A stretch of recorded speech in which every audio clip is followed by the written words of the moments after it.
আমি জুলাইয়ের সেই সাধারণ মেয়েটা, সেই অরাজনৈতিক মেয়েটা যে কিনা নিজের বিবেক এবং অন্যায়কে দেখে থাকতে না পেরে এই আন্দোলনে যোগদান করা।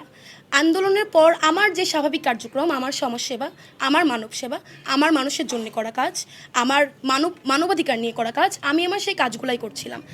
আপনি বলতে পারেন যে এখন সেই জায়গা থেকে আমি রাজনীতিতে কেন? দীর্ঘ সময় আমি আসলে জেনেছি, আমার অভিজ্ঞতার দরকার ছিল, আমি সেটাকে আহরণের চেষ্টা করেছি।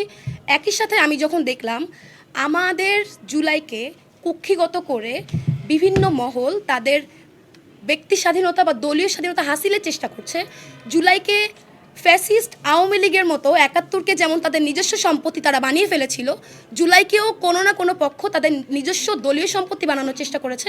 তখন আমার মনে হয়েছে যেহেতু আমি এই আন্দোলনের একজন নেতৃত্ব দানকারী, আমার দায়বদ্ধতা আছে পুরো দেশের কাছে, সেই দায়বদ্ধতার জায়গা থেকে আমি রাজনীতিতে আসা এবং আমার জুলাইকে এই কুক্ষিগত করার হাত থেকে রক্ষা করার দায়িত্ব তো অবশ্যই আমাদের সবার।